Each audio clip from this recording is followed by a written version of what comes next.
Oi, oi, oi, eu sou Thiago França e esse é o Sabe Som.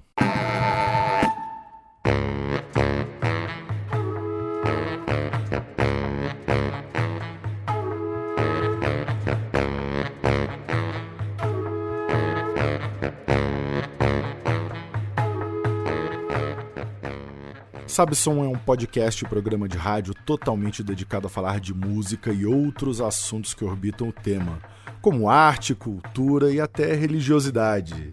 Sempre às 10h30 da manhã de sexta-feira na Rádio Brasil de Fato no 98.9 FM, ou no site ou no canal de YouTube do Brasil de Fato, ou no seu aplicativo de streaming preferido. Lembrando também que cada papo desse gera uma playlist e o link você encontra na descrição do episódio no seu player de streaming preferido. Na playlist você encontra os artistas e as músicas citadas no papo e aí consegue ampliar um pouquinho mais da sua pesquisa musical. Episódio número 89 hoje, já entrando no clima do Dia Nacional do Samba, recebendo aqui no Sabe Som o pai David Dias. Pai David é escritor, pesquisador, sacerdote de Umbanda e pai de santo do terreiro Aruanda, aqui no Ipiranga, em São Paulo. Diretor também da editora Encruzilhadas, autor de livros que falam sobre a Umbanda e sobre o Candomblé. E hoje ele vem aqui para a gente conversar sobre o último lançamento, o livro Pretos e Pretas Velhas, dedicados aos pontos cantados de Umbanda. Confere aí que rolou muito axé nesse papo. Pai David, repete o que você acabou de dizer aqui em off pra mim, por favor. Os bantos têm essa conexão com a terra, né? Os bantos têm essa ligação muito forte com o elemento terra, com aquilo que é enraizado, né? O banto, ele assimila, né? O banto, ele assimila. Ele não substitui, ele não apaga. A cultura banto, ela é profundamente porosa.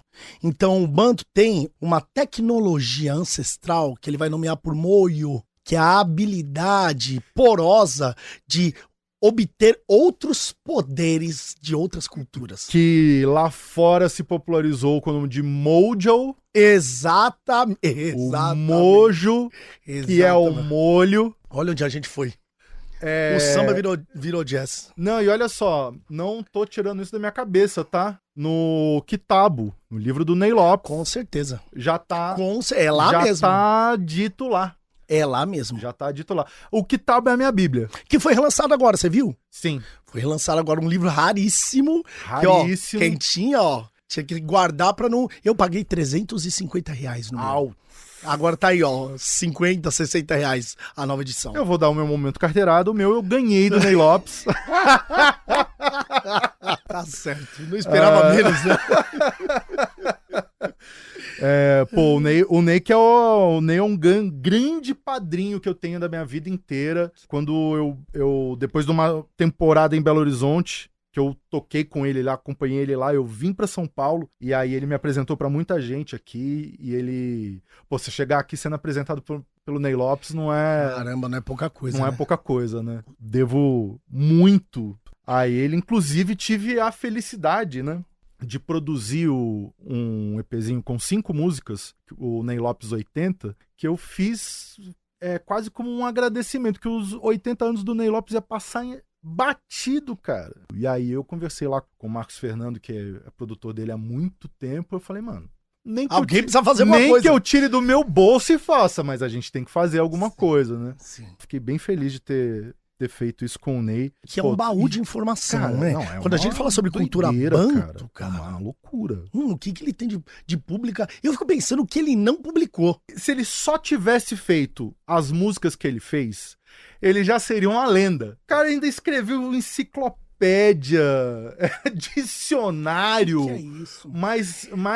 Se ele tivesse parado no samba de Eleguá, já tava ótimo. Já era bastante coisa, né, que cara? Legal. A gente começou pelo fim e você já trouxe a informação que eu acho que é valiosíssima, né? Sim. Que é essa coisa porosa, né? Da assimilação do banto. Sim. E a gente aqui na semana, às vésperas do dia do samba, que tem uma coisa que eu acho que a gente fala pouco, tá muito no DNA da Umbanda também, que é o encontro da musicalidade africana com a indígena. E o samba não existiria sem esse encontro.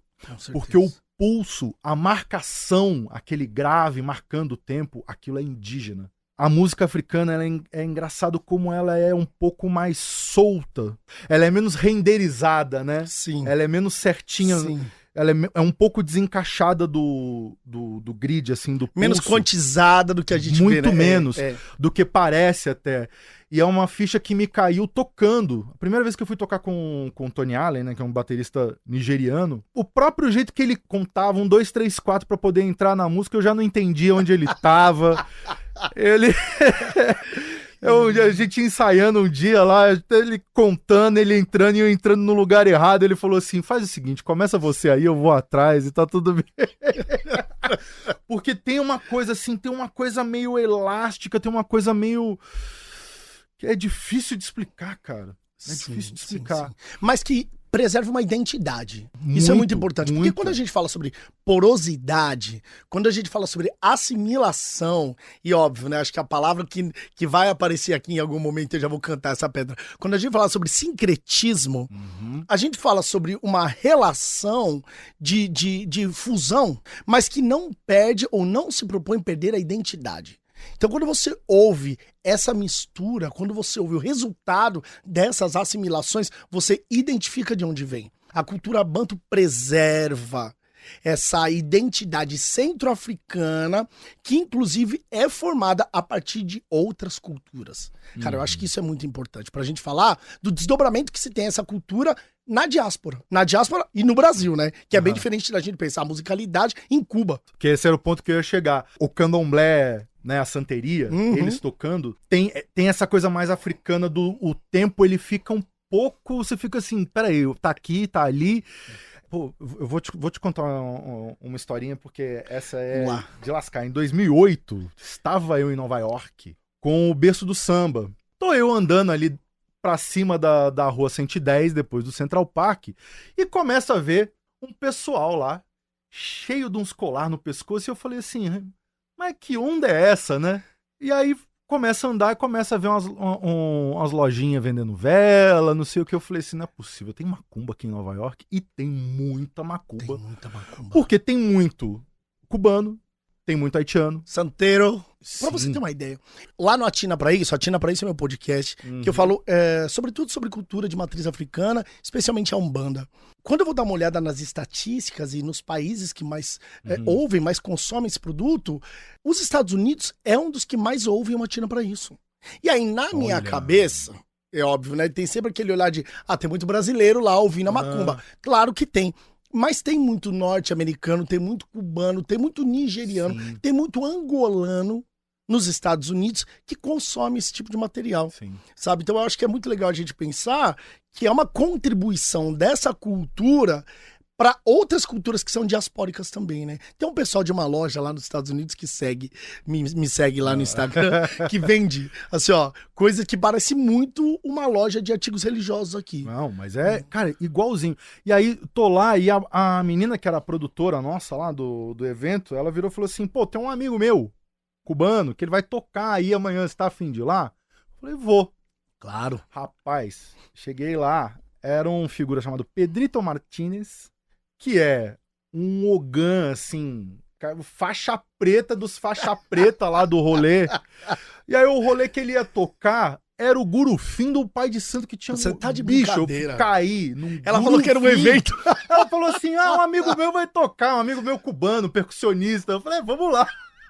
Cheguei lá, os caras estavam velando o Pai de Santo deles lá, bicho. Foi a coisa mais louca do mundo. E essa coisa, né, do batá, o jeito cubano de tocar o tambor é muito parecido com esse jeito banto. Tem essa coisa, o pulso ele é mais mole, ele vai se deslocando, ele é mais elástico, ele não é tão marcado quanto é aqui, né, que a gente tem o surdão, né, tem esse pulso mais forte, que é totalmente indígena, né? E aí depois os caras ainda me arrastaram lá pra um negócio. Mas você tocou no dia, curiosidade? Não, eu fiquei lá... Não, eu não tava nem com o instrumento nem nada, eu fiquei lá só assim, ó, de olho arregalado. Eu falei, rapaz, e com o caixão lá no meio lá, e o velho lá sendo velado lá. Não tem um quê de Brasil? Você olha, você fala, mano, é o que acontece no Brasil. É muito parecido, Mano, minha cara. sogra fala um negócio assim, ó, o dia que eu morrer, eu quero samba no meu velório. É o Gurufim, É o exatamente Gurufim. como você está descrevendo É o Gurufim. aqui. Ela quer samba e o samba de macumba. Exato. É. Porque tem uma coisa que, inclusive, aqui, ó, né? O motivo principal, não, mas o motivo inicial da sua vinda aqui. Boa. Que é esse livro aqui, né? Os Pretos e Pretas Velhas, que é um livro com pontos de Umbanda. Você fala aqui algumas vezes sobre isso, né? A morte não como fim, mas como um fechamento de ciclo e início de um outro ciclo, né? Sim. Então faz muito sentido o Gurufim, né? Porque não tá se acabando ali, né? Pois é, rapaz. Então faz sentido ser uma celebração, né? Você sabe que tem um negócio? No começo do mês, a gente fez uma festa que a gente faz todo ano, chama Festa na Calunga. Em que nós nos reunimos entre as comunidades de Umbanda e a gente faz uma gira no cemitério. E o ponto crucial dessa gira é entender que ali é um rito, mas é sobretudo uma festa. E a gente entende, nós viemos entender isso tempos depois, que não se é possível conceber a ideia de Umbanda se não se ler duas coisas fundamentais: comida e música. Então, quando a gente chega no cemitério, a gente tem que chegar no cemitério cantando, celebrando, festejando e comendo. Porque é a celebração daquele que, não daquele que morreu, que terminou, daquele que recomeçou e mais, daquele que vai permanecer vivo no que depender da minha memória. Olha essa habilidade de notar a morte como um movimento de renascimento, mas que não é cruzado pelo fim e começo.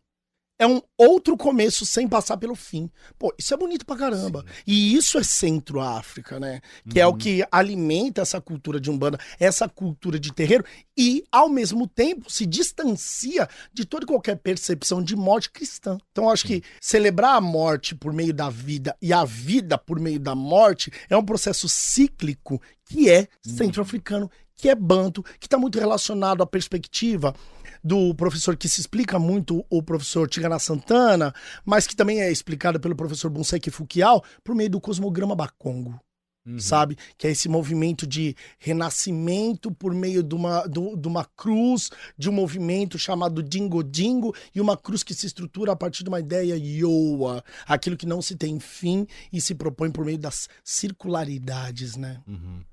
Pra você... que não sabe exatamente do que a gente tá falando. Tecla SAP. Traduzindo agora. Verdade. Só pra localizar que o Banto a gente tá falando da região hoje, que é Angola, né? Ali é Congo, Angola, Moçambique, mas é predominantemente esse miolinho aí.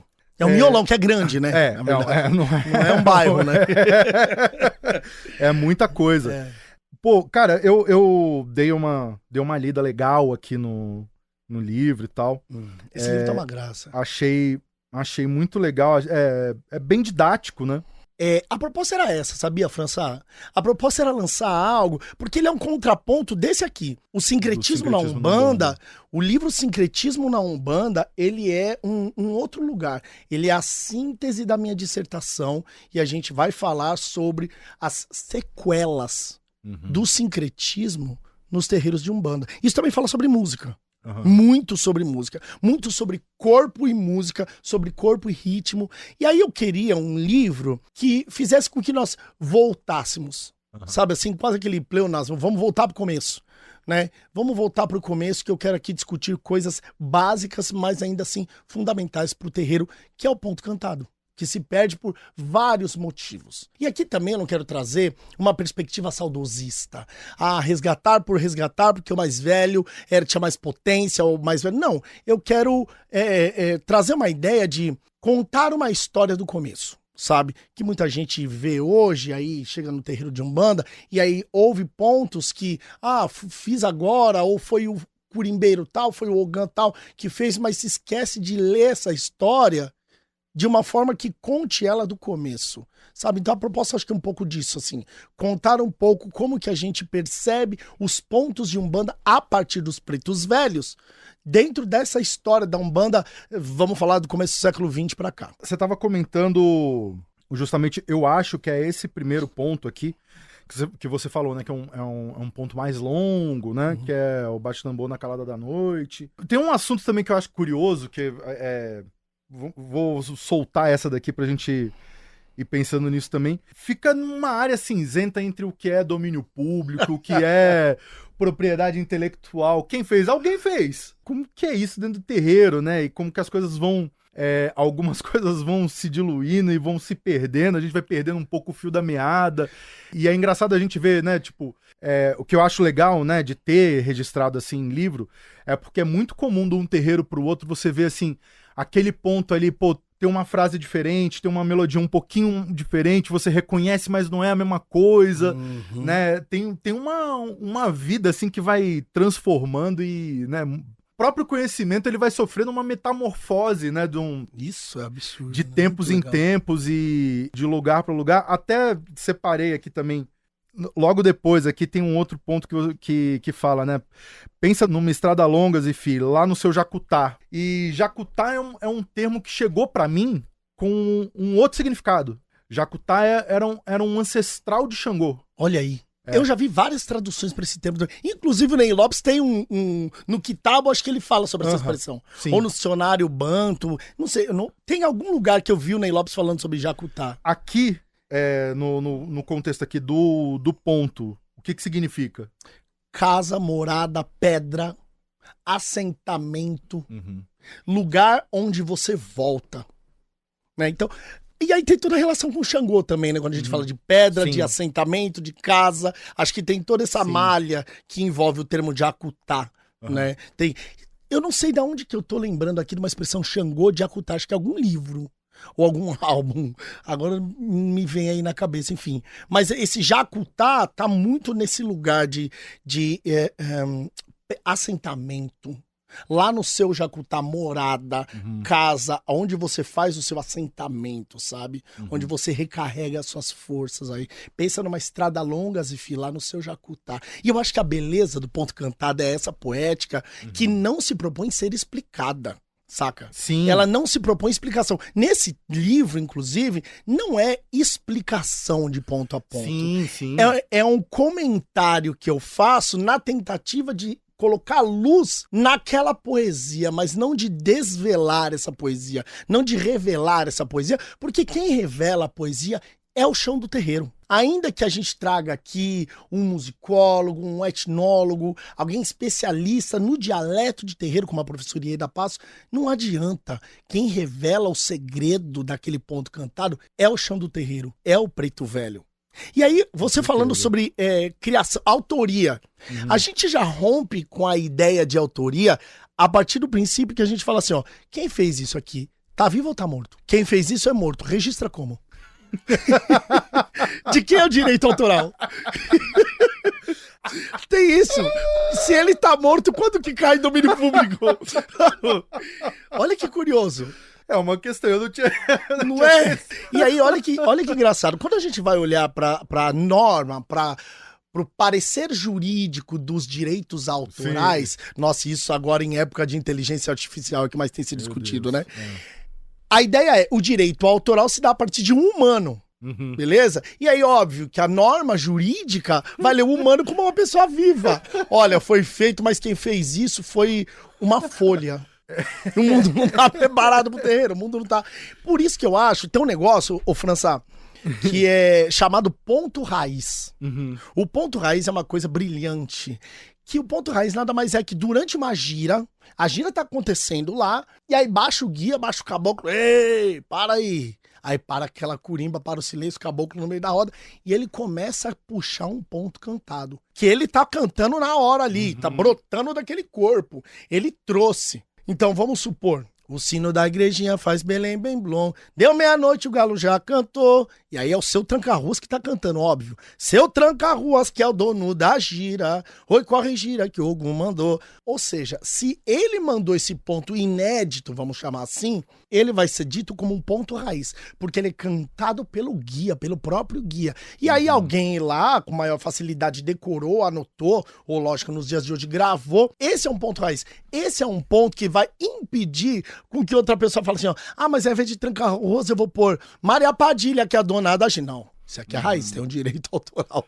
É um direito... A lei dos mortos também vale. Tem o direito autoral do morto ali que não se mexe nesse ponto, que é um ponto cantado, que não é uma cantiga. Tem essa divisão também. A cantiga de terreiro está para a condução, a indução do transe, a condução do transe. Então, cantiga é uma expressão que se usa muito nos terreiros de candomblé. Sim. Né? Aladame de Oximalé, Fieue, Adiacoro. Então a gente tá cantando pra Ogum. Ogum ye, arere, ileire, Ogum já, coroade, arere, ileire, Ogum já, o. A cantiga. Nós estamos contando o que Ogum fez, o que aconteceu com Ogum, enquanto ele dança isso que eu tô cantando. Isso é uma coisa. O ponto cantado é dentro da Umbanda. Dentro da Umbanda, eu vou cantar esse ponto que é uma identidade para chamar o espírito. Ou como dizem os bacongos, para chamar os cavalos. Uhum. Ou melhor, para chamar os baculos nos cavalos. Uhum. Então, para chamar os espíritos para incorporar, sabe? Então, portão da aldeia abriu, para os caboclos passar, é hora, caboclo, é hora de trabalhar. Ou seja, eu tô chamando o caboclo pra baixar. Eu tô chamando o guia, eu tô mandando. Abre essa cova, eu quero ver tremer. Abre essa cova, eu quero ver balancear. Maria Padilha das almas, o cemitério é o seu lugar. É na Calunga que a Padilha mora. É na Calunga que a Padilha vai morar. Vê, eu tô chamando esse povo pra vir pra terra. E aí, agora que eles chegaram, eu vou cantar um outro tipo de ponto cantado, para que eles permaneçam. E agora que eles permaneceram, eu vou cantar um ponto para que eles risquem o seu feitiço no chão. Então tem ponto cantado para tudo. Por que ponto cantado? Porque ele tem uma função. Ele tem uma função mágica. Não de mágica, de ilusão, mas de magia. Ele tem um feitiço cantado. Tem uma força ali, ele tem uma força. Então eu tô chamando um poder, eu tô evocando um feitiço pesado. E você falou uma coisa que, obviamente, né, que eu só fui entender com a minha vivência de terreiro, que é a questão da tradição oral, que para muita gente, obviamente, que dentro de um padrão eurocêntrico de sabedoria, a tradição oral ela é vista como a inabilidade ou a inaptidão da escrita. Quando, na verdade, a tradição oral ela é sobre a experiência, ela é sobre a presença e a vivência, né? Que é um negócio que você só vai entender, você só vai aprender se você estiver lá. Você com a folha de papel na sua casa, você não vai entender. Exato. E você falou da comida, cara, e eu vou te contar uma parada que a minha família toda é católica, e eu, um jovenzinho aficionado por saxofone, desesperado pra tocar, que tocava com banda punk, com banda de sertanejo, tocava na igreja também, porque... né? Domingo à noite era o que tinha pra fazer. E não, vamos lá, o papel da igreja com a música é importantíssimo. Né? A relação da igreja com a música e o fomento, a forma como a igreja investe na música isso é incontestável. Incontestável. Mas tinha uma coisa que me incomodava. Eu frequentava uma igreja aqui na Avenida Paulista, que era a igreja do colégio e tal, uma igreja de pessoas abastadas e tal. A missa dos alunos começava às 7, a da paróquia era às 6. Então, quando terminava ali a missa da paróquia, as senhorinhas ali, todas bem vestidas, né? Aquela coisa toda. Primeira vez que eu pisei num terreiro, que deve ter sido entre 2002 e 2003, a coisa que mais me chamou a atenção foi a comida. E eu fui num terreiro no morro lá em BH, lá no São Lucas.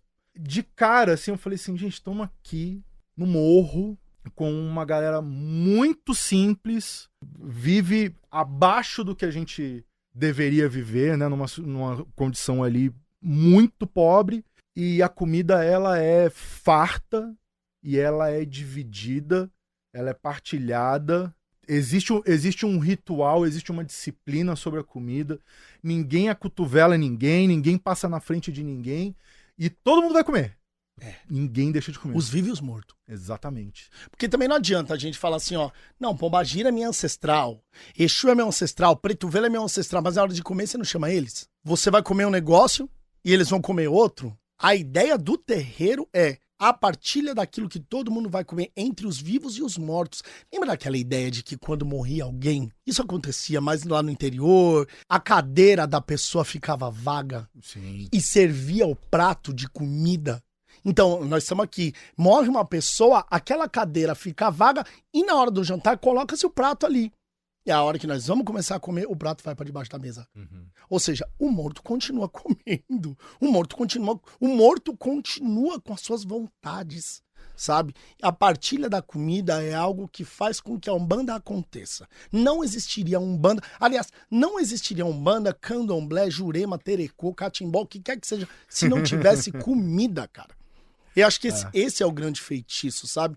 Que une as pessoas em torno de um lugar central chamado terreiro. A comida. Comida é um fator indispensável, assim, ó. O orixá não vai chegar se não tiver comida. O Mulu, você vai cantar para o Mulu não vai baixar se não tiver minimamente uma pipoca ali para as pessoas compartilharem. Porque a comida, veja, não tá só no lugar da alimentação por si, que já é um feitiço, né? Eu só chamo você para comer se eu confio em você. Se você vai na minha casa, eu vou ter alguma coisa para comer. Você não vai chegar lá e a gente vai ficar conversando, ouvindo música, assistindo televisão, sem comer nada. Então eu só como com quem é da minha confiança. Né? Então, quando eu tô no terreiro que eu sirvo a comida, eu tô comendo e compactuando transparência e confiança entre as pessoas, mas a comida tem um papel fundamental, que é o papel da cura. Eu tô comendo elementos específicos consagrados a determinadas divindades que propõem não só encher minha barriga, mas encher meu corpo. Sabe? A pipoca, o deburu do Omulu não serve só para encher minha barriga. Eu tô comendo a cura, o acaçá, o acarajé da Oiá. Eu tô comendo aquilo, vai curar meu corpo. Tanto é que há a expressão, né? Quem come quiabo não pega feitiço.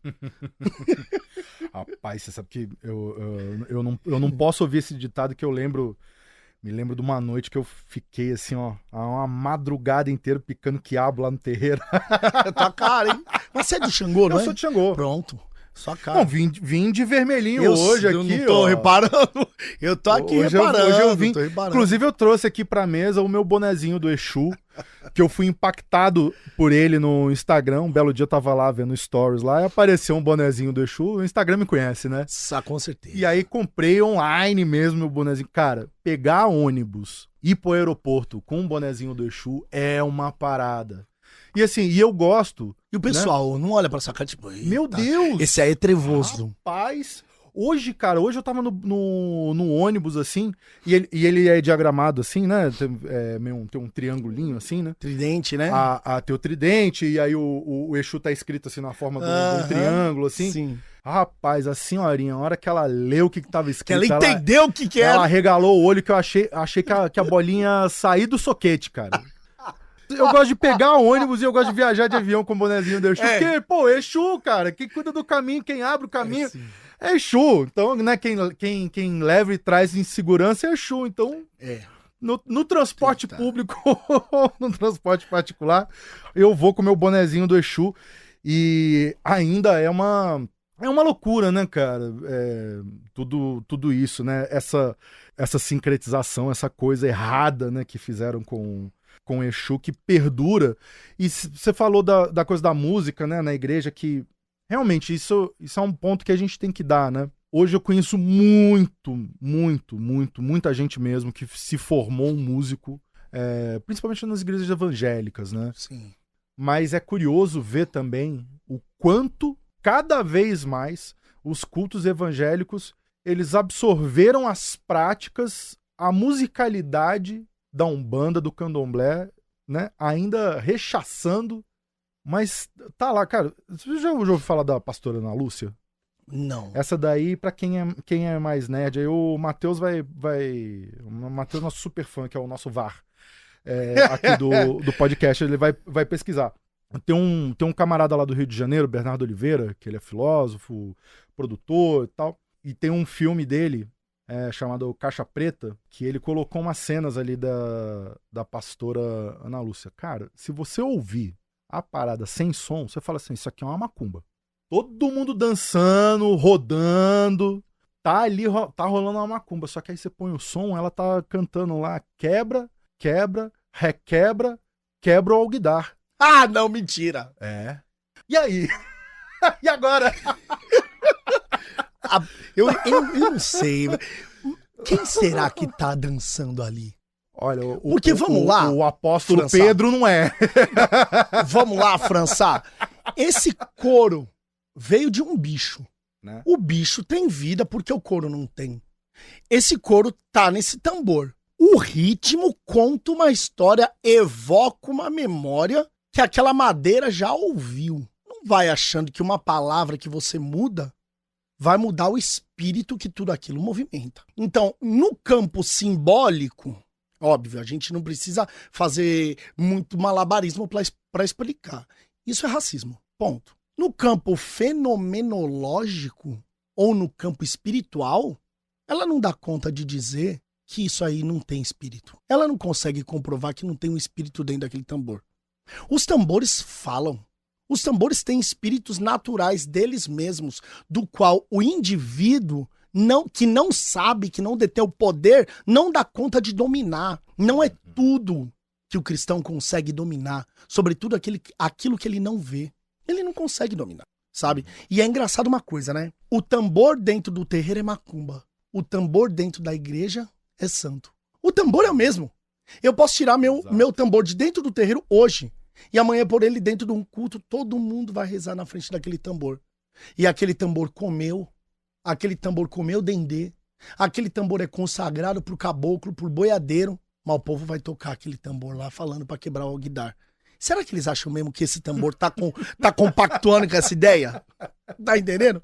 Então, é muito, eu acho que, inocência das pessoas achar que eles conseguem esvaziar ou dominar todos os corpos que eles veem pela frente. Eles conseguem no imaginário. Mas será mesmo que eles conseguem parar esse transe que esse tambor tá provocando? Porque o que tá mexendo com esse corpo? É esse grave que tá saindo desse couro. O que tá mexendo com esse quadril? O que tá batendo nesse quadril? Não é o prato da bateria. É o surdo. É o grave desse tambor. Ué, quem estuda música sabe. Essa frequência, esse 30 Hz que tá batendo aqui, nesse quadril tá como? Sabe? Então, a pessoa que tá dançando, ela tá dançando um negócio que foi sacralizado. A pessoa não sabe de onde veio esse couro. Isso aqui é muito louco, lá em casa. Se eu pegar esse tambor, eu sei qual é o bode que foi morto pra fazer o couro do tambor. E eu pego esse tambor e eu levo pra igreja. Você acha mesmo que quando esse bode foi sacrificado, rezado, cantado durante a vida inteira e no dia de ser sacralizado, ele também foi rezado, foi cantada a vida e a morte dele, foi esticado e eternizado ele no tambor. Você acha que lá na igreja ele vira cristão? Sabe? A música tem esse poder. Mano, é só a gente olhar para o que tá de mais atual hoje nas plataformas de filme, os sinners, os pecadores. Só a gente assistir Pecadores e perceber que a música tem um espírito. Olha aqui eu falando na frente do padre. Falando da missa na frente do padre, né? A música tem um espírito. Eu só sou músico. Por isso que não adianta, olha só, por isso que não adianta a gente... o sino da igrejinha faz belém, blém, blom. Deu meia-noite, o galo já cantou. É Jesus Cristo quem comanda. Não comanda! Não comanda! Ele não dá conta. Ele não vai virar cristã essa música. Sabe? Lá no céu ele vai... Opa, pera aí, acho que estão me chamando numa outra frequência. Eu vou ter que dizer, não tá chamando, mano. É isso, não tá chamando Jesus Cristo, mano. Então os caras acham que muitas vezes, tirou Iemanjá e colocou Yeshua. Mano, só fez feio. Só é cafona. Feio. Só é uma substituição cafona de uma habilidade poética fraca, de uma precariedade intelectual e indescritível, mas não cumpriu com o papel que é, no caso da pessoa, evocar a sua santidade da forma como gostaria. Não, porque ela está no meu campo semântico. Ela está num campo semântico africano. Isso é o que causa confusão nas pessoas ocidocêntricas, nas pessoas cristãs, sobretudo essas que propõem substituição de valores. Elas não dão conta de dominar a nossa cultura. Então eles vão achar, o banto aceita tudo, o banto é poroso, bota qualquer coisa que vai, que soma. Não, tem um livro chamado As Religiões do Rio, escrito em 1904 por um cara chamado João do Rio. E era uma entrevista com um cara chamado Antônio. Ele tá no Morro do Rio, e aí ele pergunta pro Antônio, Antônio, o que é esses caras que estão chegando aqui? E aí o Antônio fala assim, esses aí são os cabindas, nomeando os bantos, né, como os cabindas. Esses aí são os cabindas, e esses aí não são puros como os iorubás. Esses aí cultuam qualquer coisa, ele fala. Esses aí cultuam pedra, eles cultuam céu, cultuam a lua, cultuam a borboleta, cultuam qualquer coisa. Ele tá ali a partir de uma visão, né, muito eurocêntrica, para não dizer muito precarizada mesmo dos valores africanos, ele tá ali reproduzindo o que provavelmente ele deve ter ouvido de outras pessoas. Então ele tá dizendo, isso aqui não tem valor porque é tudo misturado. Nós estamos falando no começo do século XX, Rio de Janeiro. Né? A Paris brasileira, que viria tentar ser depois disso. Mas ali a gente está olhando para um cenário onde, desde aquele momento, os bantos são lidos como sem valor, porque são porosos, porque são amalgamados de uma cultura. E aquele que propõe coisas puras, refinadas, não dá valor para aquilo que é misturado. Sim. A academia fez muito isso. A música pura. A música pura, a música original, a música erudita. Há aqui uma pureza nessa música, uma estética pura da música branca. Entendeu? Então, quando ele olha pra música negra e vê uma porção de cultura, ele não valoriza isso. Pelo contrário, ele deslegitima. Isso acontece com a Umbanda também. Eu ia falar justamente isso, né? Roupa suja a gente lava em casa, eu não vou ficar falando disso aqui. Mas assim, em alguns momentos a gente sabe que existe algum tipo de rivalidade entre quem acha que cultua, né, que tem um culto mais puro, né, e quem é da Umbanda, que justamente isso, a Umbanda, ela é um grande caldeirão, né, que tem a religiosidade, a espiritualidade africana, com a indígena, com o kardecismo, né, e vai virando assim, né, tanto que assim... A Umbanda é a síntese do povo brasileiro. Exato. E aí, assim, eu, sem fazer juízo de valor, mas só dizendo também, né, que também não me interessa também... Às vezes, quando você chega assim, às vezes você chega em terreiro de Umbanda, assim, que parece uma repartição pública, assim, com os biombo, luz branca, assim. Então... Isso, gente. Aí também... Desculpa por isso, desculpa, família, rapaziada. Vem até tosse bem. aqui, desculpa por isso. Tudo bem, eu respeito, não precisa me convidar porque eu não vou, mas tá tudo bem também. E é isso, e voltando naquele assunto... Nossa, esse livro aqui... Voltando no assunto do começo, né, que é a mistura, né, a Umbanda, o samba, que é a mistura disso tudo, porque tem esse DNA banto que absorve tanta coisa, né, que consegue dar conta de tudo isso e replicar um pouquinho, assim. Eu acho... Por isso que eu tenho uma afeição muito grande pela Umbanda, justamente por conta disso, porque às vezes eu sinto que isso uma parada brasileira, que a gente tá no português, que entre aspas, assim, mas é mais acessível. Sim, Mas veja, eu tô pensando que você tá falando, você tem um gringo que quer conhecer o Brasil, muita gente fala assim, vamos levar ele na... Vai. Vamos levar ele na Portela. Vamos levar ele no Morro da Rocinha. Você quer que um gringo conheça o Brasil? Leva ele num terreiro de Umbanda. Leva ele pra ver a Umbanda, porque lá ele vai comer a feijoada de Ogum.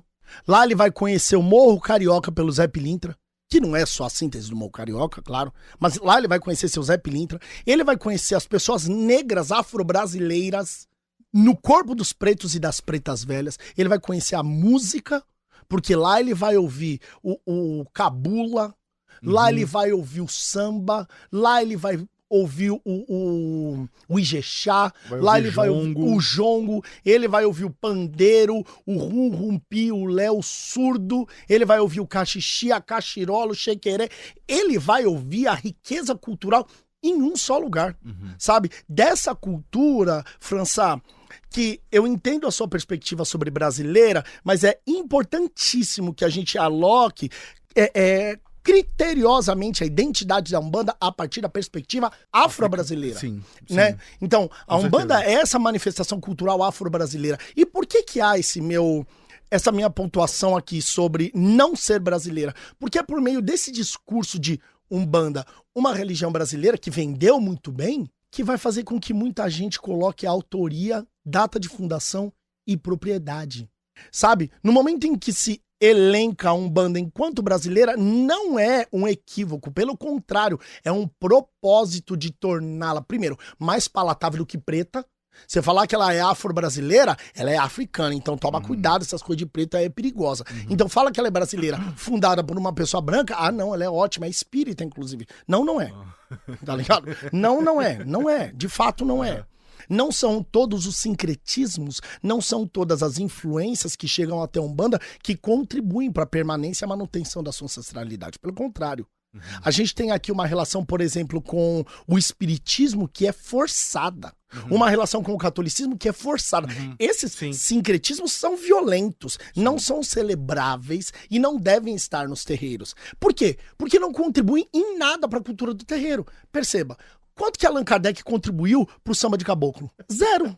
Quanto que a Nossa Senhora Aparecida, o São Sebastião, contribuiu pro Preto Velho? Pra reza do Preto Velho? 0. O Preto Velho dançando Ijexá não dança em nome de Cristo, em nome de Nossa Senhora Aparecida, em nome de São Sebastião, sabe? Eu costumo sempre dizer, eu tava falando isso, inclusive, essa semana, com um grande amigo meu da capoeira, que é Rastafari, que é o Alexandre da Lua. Ele tava me falando, pô, David, o que você acha de terreiros rezarem o Pai Nosso e a Ave Maria? Eu falei, ô Alexandre, eu tenho respeito com a igreja, com a cultura da igreja católica, não sou católico, não tenho intenção de ser, tenho até amigos que são, mas olha, na boa, eu acho uma aberração. Eu não acho ruim, eu acho uma aberração. É a mais profunda dissociação do que se tem de cultura brasileira hoje. Sabe assim, o brasileiro olhando para algo que matou sua cultura oriunda de África e bate palma no pé do colonizador. Tem uma cantiga que diz assim, ó: ele atirou e ninguém viu, seus 7 flechas, quem sabe, aonde a flecha caiu. Essa flecha, seus 7 flechas sabe onde caiu. Caiu no peito de São Sebastião, que é o santo. Como é que pode, dentro de um terreiro de Umbanda, você ter São Sebastião, um homem branco, amarrado num tronco, com o corpo todo flechado, e no mesmo terreiro o tambor tá cantando que ele atirou uma flecha? É só a gente fazer a conta, um santo com o corpo todo flechado e o outro dançando que atirou a flecha, sabe? As pessoas deviam parar um pouco pra pensar. Primeiro, não há uma congruência de ter aquele santo lá no Congá. Não há um nexo de causalidade, não há explicação. Não há nada que explique o que um santo europeu tá fazendo em cima daquele Congá, porque ele não samba, né? Ele não samba. No Congá é só quem samba, no Congá é só quem dança, no Congá é só quem batuca. O tambor da macumba é pro corpo e não pro espírito. Anotou?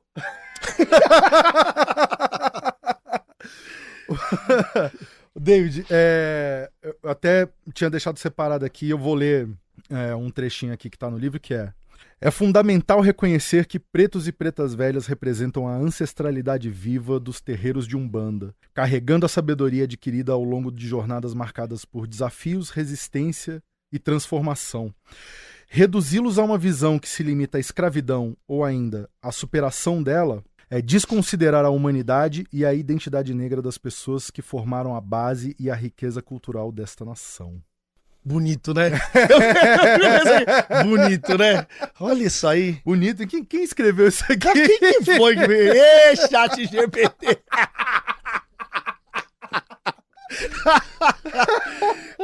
Mas na verdade, né? Que é um pouco... Bom, é sobre isso que a gente tá falando. Inclusive porque eu agora no meio do ano fui tirar um ebó. E aí, meu pai de santo lá, a hora que a gente terminou lá, não sei o quê, ele falou assim, vai lá, meu filho, vai lá tomar um banho lá. Ó, e a avó liberou tomar banho de água quente também, viu? Que não é um pouco sobre isso? É sobre isso. A gente não ficou confuso durante muito tempo o que era tradição, o que era fundamento. Pelo amor de Deus. E o que era o mau hábito e a precariedade. Nós vamos entrar nesse lugar. Vamos. Não, nós já estamos dentro dele. Nós estamos nesse lugar. Rapaz, eu acho que as pessoas confundem muito, porque é um fetiche pela tradição. Não tem? Tem um fetiche. Mano, eu tava ouvindo você conversando em algum episódio com o Kiko. E aí vocês falam do samba anos 90. E eu achei engraçado que você falou assim, ó, as pessoas curtiam o samba dos anos 90, o pagode, perdão. O pagode dos anos 90 curtiam escondido.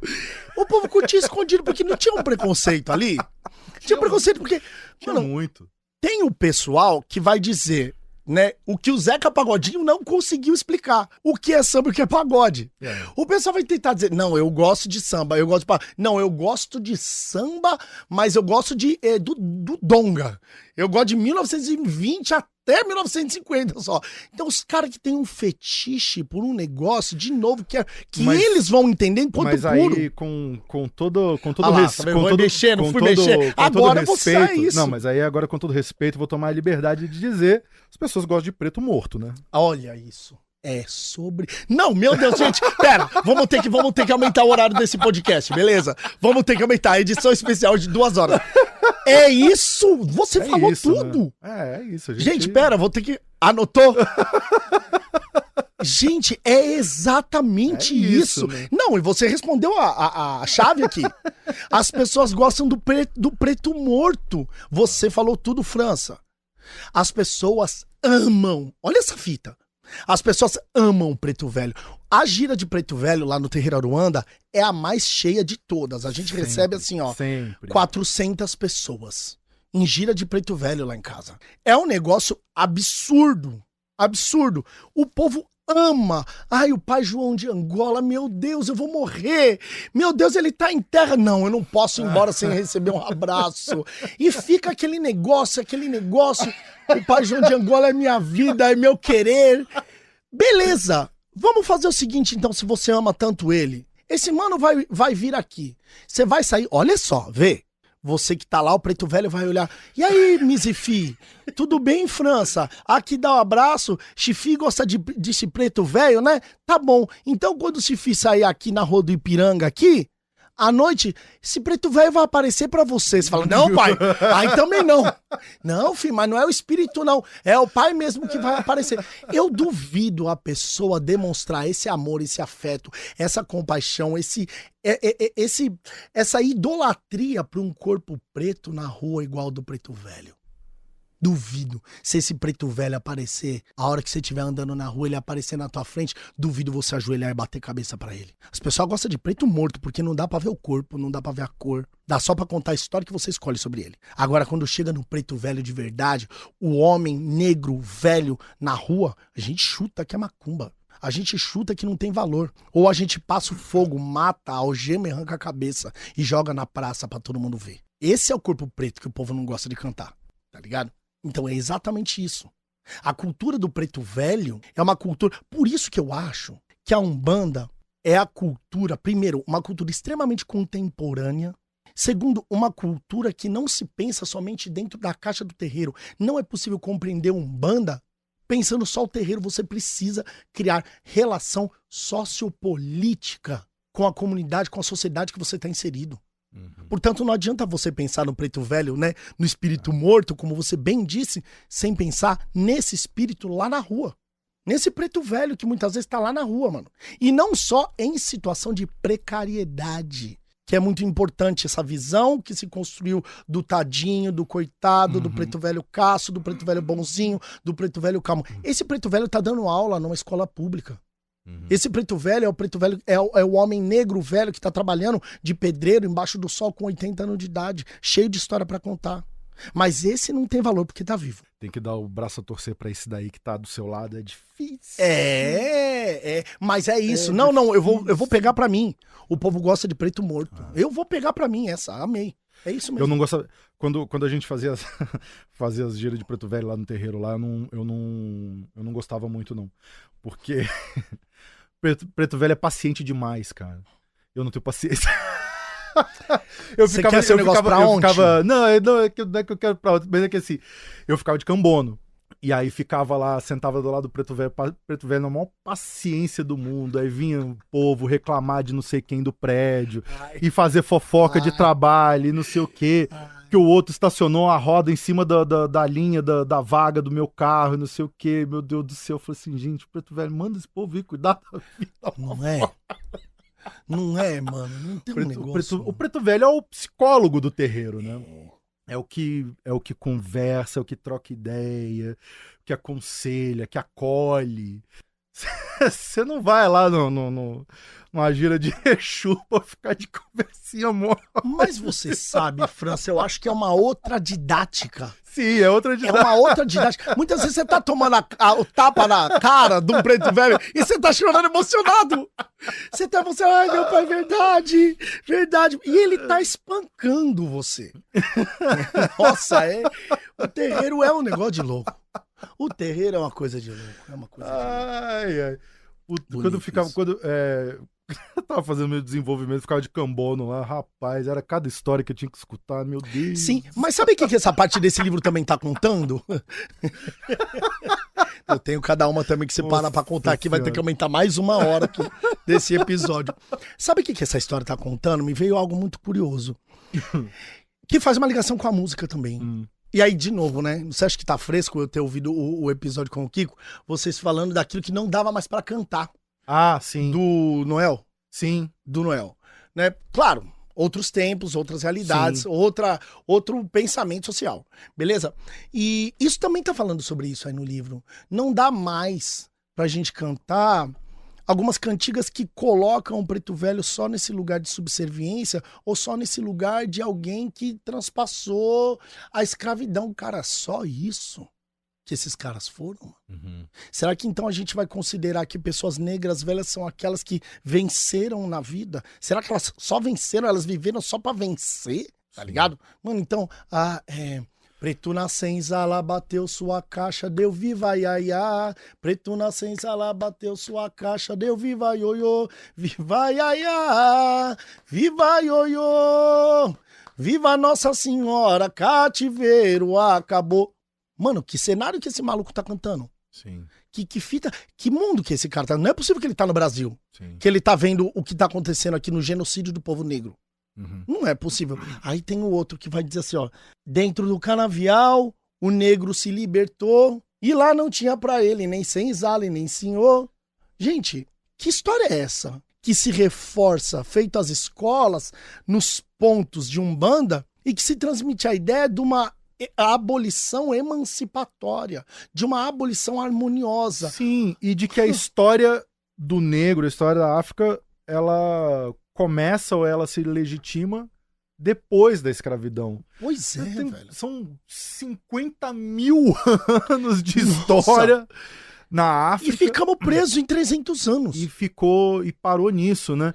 Cara, tem um comediante americano, chama Paul Mooney, que eu gosto bastante dele, e ele fala disso num stand-up dele, né? Ele falou assim, cara, os brancos ficam pensando sobre as pirâmides, não sei o quê. Ele falou assim, cara, é mais fácil para um branco achar que foi um alienígena do que foi um preto que construiu?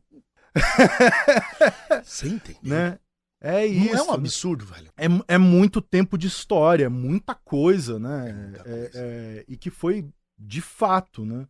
Foi apagado, né? Foi, dá um bug na cabeça das pessoas quando eu falo assim, você já parou pra pensar que esse Preto Velho que você tá falando nem pro Brasil veio? Que ele não conhece o Brasil, que ele pode ter morrido antes dos processos de colonização católicos em Angola. Porque a gente pensa muitas vezes que o Preto Velho foi catequizado no Brasil. Boa parte das pessoas negras vieram catequizadas de Angola já. Foram catequizadas lá, os missionários chegaram lá primeiro. Então, imagina que esse Preto Velho não é tão umbandista assim, pelo contrário. Será mesmo que esse Preto Velho é de Umbanda? Os guias não são umbandistas. Ó, pim. Aí as pessoas já ficam assim, nossa, pera. Nossa, pera. Nossa, pera. Entendeu? Cara, nossa, gente, eu preciso tomar cuidado aqui, porque senão eu vou arrumar um problema pra edição aqui depois, que o povo vai me xingar. Pra gente ir dando uma concluída no papo aqui, porque eu queria falar também, você trouxe aqui outros livros, né? Sim. Esse daqui não é o seu primeiro livro. Esse é o último. Esse é o primeiro. Sincretismo na Umbanda. É. Aí temos... Aqui tem coisa bem legal. E aí temos aqui o Bob Goods do Macumbeiro também, né? Tem o Bob Goods do Macumbeiro. Tá uma graça esse livro aí. No Quintal do Velho João. Aonde encontra? Na editora Encruzilhadas. encruzilhadas.com.br. Ah, que maravilha. Já fica aí. E esses pontos aqui, você tem alguma intenção de gravar essas... Eu tenho muita intenção de gravar. Nossa, vou encontrar alguém, gravar com sax, gravar com banda, com guitarra, gravar com guitarra de 6 cordas. Eu quero gravar do jeito que eu conseguir. Eu conheço um saxofonista macumbeiro aí, eu te passo o contato dele depois, a hora que a gente ficar no off aqui. Ô, França, eu vou te contar uma, cara. Eu vou te contar uma. Você sabe que eu... já vi o sino da igrejinha do seu sax ser tocado em todo quanto é lugar. Já vi em casamento. O pessoal entrando com o sino da igreja é a coisa mais linda. Eu tenho notícias.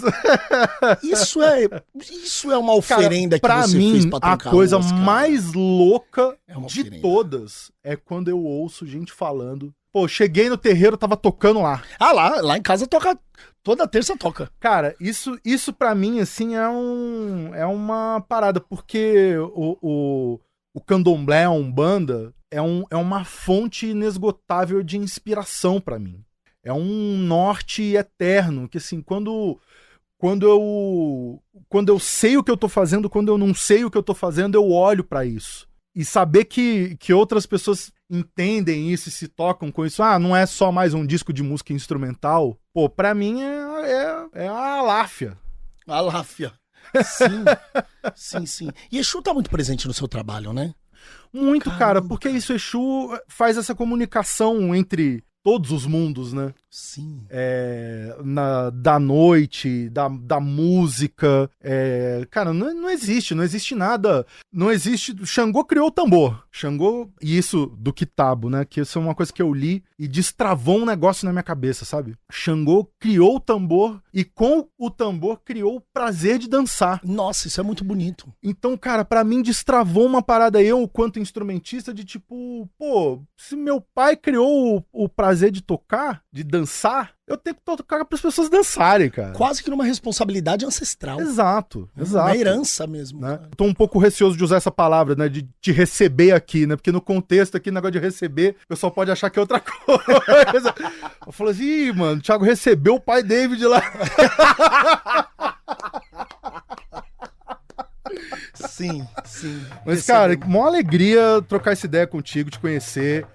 E, cara, como tem assunto, né? Nossa. Como é rico, exato. Como tem coisas ainda... É um universo de coisas, né? Como ainda tem coisa pra ser desvendada, sim, né? Sim. É impressionante. Toda vez que os macumbeiros se encontram e a gente começa a falar disso, tem muito fio solto ainda, tem muita coisa pra gente explorar, pra gente entender, né? E parece aquela bolinha de borracha que você joga numa sala e ela vai batendo pra todos os lugares, assim. E a ideia não é ter o foco, né? Acho que esse pensamento linear não é nosso. Esse pensamento de cronogramado, com começo, meio e fim, não é nosso. O nosso pensamento é o pensamento da pedagogia circular. A gente vai e volta pelo mesmo tema, pensando e repensando ele. Acho que esse episódio deu pra ter uma noção sobre o que é isso, né? Pô, axé. Axé, saravá.